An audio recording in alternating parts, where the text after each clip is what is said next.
पश्चिम Asia में गहराते युद्ध के बादल और ईरान अमेरिका के बीच बढ़ते तनाव के बीच रूसी राष्ट्रपति व्लादिमीर पुतिन का एक प्रस्ताव सामने आया है। इस प्रस्ताव के तहत रूस ईरान के संवर्धित यूरेनियम के भंडार को अपने यहां रखने के लिए तैयार है। यह बड़ी बात कहती है।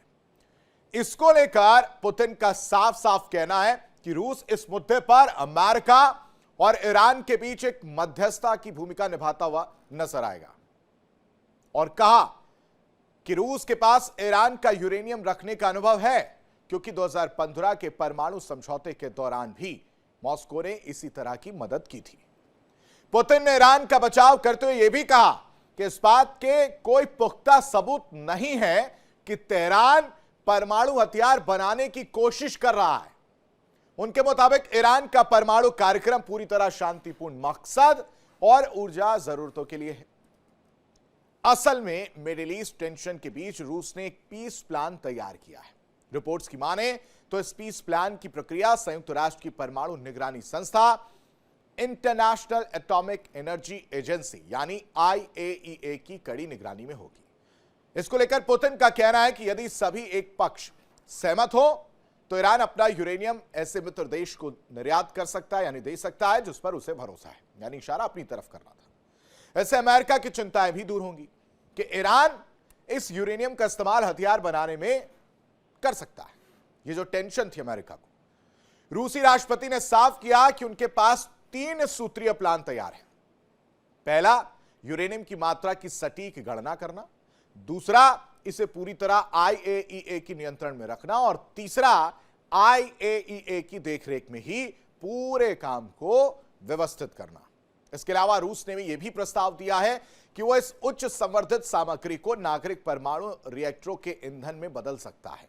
इससे रूस की सरकारी परमाणु कंपनी रोसाटॉम को भी लाभ होगा और दुनिया को परमाणु हमले के खतरे से राहत मिलेगी। अब यहां समझना यह जरूरी है, क्योंकि असल में ईरान के पास मौजूद यूरेनियम का भंडार होना एक तरह से देखें तो दुनिया के लिए चिंता का विषय है।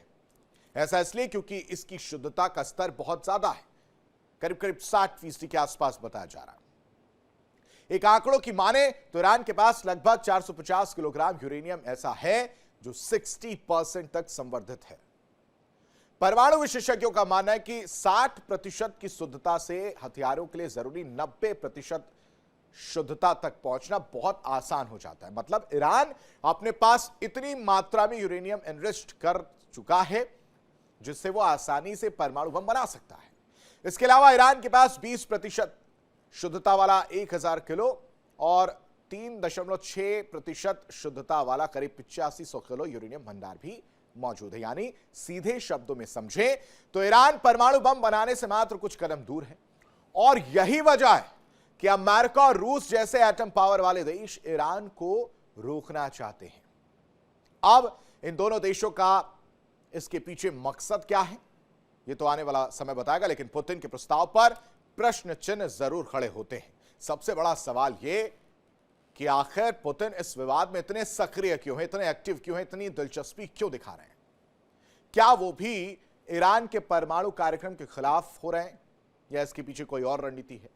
या फिर अगर तेहरान को वॉशिंगटन के मुकाबले मॉस्को पर ज्यादा भरोसा है तो क्या ईरान अपना यूरेनियम भंडार रूस को सौंपेगा? इन्हीं सारे सवालों को लेकर एक विशेष पैनल के साथ चर्चा करेंगे। तमाम मेहमान हमारे साथ जुड़ेंगे, लेकिन उससे पहले आपको बताते हैं कि ईरान एटम बम बनाने से कुछ कदम दूर किस तरह से वो समझने की जरूरत है। ईरान के पास करीब करीब 450 किलोग्राम यूरेनियम जो बताया जा रहा हूं मौजूद है। इसमें 60% तक यूरेनियम संवर्धित होना चिंता का विषय है अमेरिका के लिए, जो लगातार वो डरता हुआ अमेरिका नजर आ रहा था। साथ ही साथ 60% तक यूरेनियम संवर्धन परमाणु हथियार के लिए जरूरी बताया जाता है। संवर्धित होने वाले चिंता का विषय। और इसके अलावा अगर बात की जाए तो 20% शुद्धता वाला करीब 1000 किलो यूरेनियम जो है वो मौजूद है और 3.6% जो शुद्धता वाला यूरेनियम है वो करीब बताया जा रहा है कि 8500 किलो यूरेनियम वो मौजूद है। अब मिडिल ईस्ट पर रूस के पीस प्लान में क्या है वो भी समझने की जरूरत है। उसको समझते हैं, इस ग्राफिक्स के जरिए समझिए कि क्यों इतनी दिलचस्पी रूस का देखने को मिल रहा है। पुतिन साहब जो आपको नजर आ रहे हैं, इतने इंटरेस्टेड क्यों नजर आ रहे हैं, ये समझना जरूरी है। ईरान अपना यूरेनियम मित्र देश को निर्यात कर सकता है, ये पुतिन के अकॉर्डिंग कहा जा रहा है। जिस मित्र देश पर भरोसा हो उसे निर्यात करें, क्योंकि इस पूरे युद्ध में रूस किस तरह से मदद कर रहा है ईरान की किसी से छिपा नहीं है। और इसीलिए दूसरी तरफ वो अपने आप को आगे रख रहा है रूस, कि ये कोशिश कर रहा है कि उसके पास आए, लेकिन इसके पीछे की मंशा भी जरूरी है। यदि सभी पक्ष सहमत हो तो इस पर विचार किया जा सकता है। सभी पक्ष से इशारा है मिडिल ईस्ट कंट्रीज को लेकर कि उनसे बातचीत जो है वो पुतिन साहब कह रहे हैं कि उनसे बातचीत हो रही है, तो ये माना जा रहा है कि वो उनको भी मना ले जाएंगे और फिर अमेरिका को भी शायद मनाने में कामयाब हो जाए। इस वजह से वो ये मान रहे हैं कि अब वो समय आ गया है, इस पीस प्लान को तैयार किया गया तो इसे लागू कर दिया जाए और इसका फायदा लेते हुए पुतिन साहब नजर आ सकते हैं। मिडिल ईस्ट पर रूस के पीस प्लान में यही सब जो है इस वक्त नजर आ रहा है। लेकिन रूस ईरान की दोस्ती इतनी खास क्यों है, वो भी समझना जरूरी है, क्योंकि रूस ईरान का सबसे करीबी मिलिट्री पार्टनर है। यूक्रेन युद्ध में ईरान ने रूस को ड्रोन भी दिए थे। साथ ही साथ रूस ईरान को यूएस मिलिट्री टारगेट्स की जानकारी दे रहा है और यूएस वॉरशिप और एयरक्राफ्ट की जानकारी दे रहा है। ईरान यूएस फोर्सेस पर बेहतर अटैक प्लान कर सकता है। ये दोस्ती इसलिए खास है क्योंकि ईरान को S-400 एयर डिफेंस सिस्टम दे सकता है। सैटेलाइट से ईरान को हाई रेजोल्यूशन इमेज मिल रही है। यानी लबोलबाब ये है कि अभी तक जो युद्ध चल रहा है इजराइल, अमेरिका और ईरान का, उसमें रूस पूरी तरह से इन्वॉल्व है और मदद करता हुआ नजर आ रहा है। ये दोस्ती जो है वो जय वीरू के इस टाइप में देखने को मिल रही है। चर्चा करने के लिए तमाम मेहमान हमारे साथ जुड़े, सबका परिचय फटाफट करा देते हैं। हमारे साथ मेजर जनरल राजन कोचर साहब, रिटायर्ड रक्षा विशेषज्ञ के तौर पर जुड़े, बहुत स्वागत है सर आपका। हमारे साथ कर्नल एस के मलिक, भू राजनीतिक विशेषज्ञ हैं, हमारे साथ जुड़े, बहुत बहुत स्वागत है सर आपका। हमारे साथ डॉक्टर अजिताभ सिंह, विदेश मामलों के जानकार हैं, और प्रियंका यादव हमारे साथ कुछ ही देर बाद जुड़ेंगी राजनीतिक विशेषज्ञ के रूप में। रूस से हमारे साथ वो जुड़ेंगी, लेकिन सबसे पहले रुक करेंगे मेजर जनरल राजन का। सर, अब जो समझने की जरूरत है वो दोस्ती किसी से छिपी नहीं है, लेकिन इस दोस्ती की आड़ में क्या वाकई रूस इतना एक्टिव जो नजर आ रहा है यूरेनियम को लेकर, इसके पीछे भी कोई कहानी है?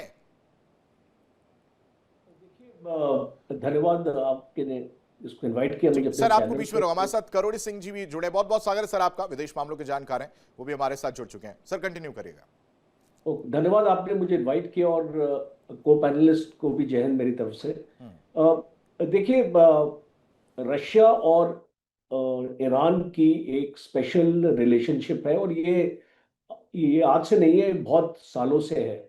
और जब अमेरिका ने सैंक्शंस लगाए थे ऑलमोस्ट 20-25 साल पहले ईरान के ऊपर, तो रशिया और चाइना ऐसे दो देश थे जिसने ईरान का साथ नहीं छोड़ा। इसीलिए आज इसको, ईरान को अगर बेल आउट करना है, इस जो ये कंट्रोवर्सी अभी चल रही है, एग्रीमेंट नहीं हो रहा है और जो नेवल ब्लॉकेड हो रहा है, तो रशिया ने एक सुझाव दिया है जरूर कि सर ये वाकई क्या पीस प्लान है या अपने रणनीतिक हितों को सुरक्षित करने की एक कोशिश, कैसे देखें इसको?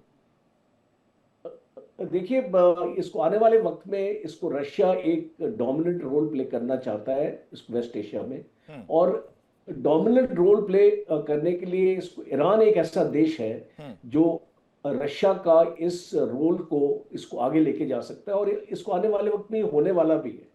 अगर आप देखें कि ये जो जितने भी जीसीसी कंट्रीज हैं, यहाँ पर एक सोच आ चुकी है कि वो जो अमेरिका का साथ उनको भारी पड़ रहा है, और ये चीज एक क्लैरिटी के साथ कुछ देशों ने अभी जाहिर भी करी है, और बाकी देश भी आने वाले वक्त में उनको भी रियलाइज होगा कि अमेरिका का साथ होते हुए भी उनको उस तरीके की प्रोटेक्शन नहीं मिली। तो मुझे लगता है कि देखिए, इसमें ज्यादा इसको कॉम्प्लिकेट नहीं करना चाहिए इस इशू को। एक बेसिकली एक रशिया की पहल है कि अगर, बिकॉज इसको आप देखिए, इसको यूनाइटेड स्टेट्स और कोई इसको सुझाव को सुनने वाला नहीं है। उसको जीरो एनरिच्ड यूरेनियम ईरान में चाहिए, और वो जो 450 केजी की बात हो रही है 60% से ज्यादा, वो किसी भी हालत में इसको अमेरिका इसको ईरान में नहीं रख सकता है। और दूसरा इंपॉर्टेंट है, देखिए अभी प्रॉब्लम कहां पे आ रही जी। है। प्रॉब्लम ये आ रही है कि आपने एक प्रपोजल तो दे दिया कि रशिया को दे दो, जो आपके पास फैसिलिटीज है, इंफ्रास्ट्रक्चर है, टेक्नोलॉजी है एक यूरेनियम को एनरिच करने के लिए, वो तो अभी भी आपके पास है। तो आने वाले वक्त में जो आपने 20% वाला भी बताया है जी, वो 20% वाला भी 60% तक आ सकता है। देखिए इंडिया डेली 24/7 अब आपके स्मार्ट टीवी पर। इंडिया डेली मौजूद है सभी डिजिटल प्लेटफॉर्म पर लाइव और लगातार। इंडिया डेली 24/7 हर दिन राष्ट्र को समर्पित।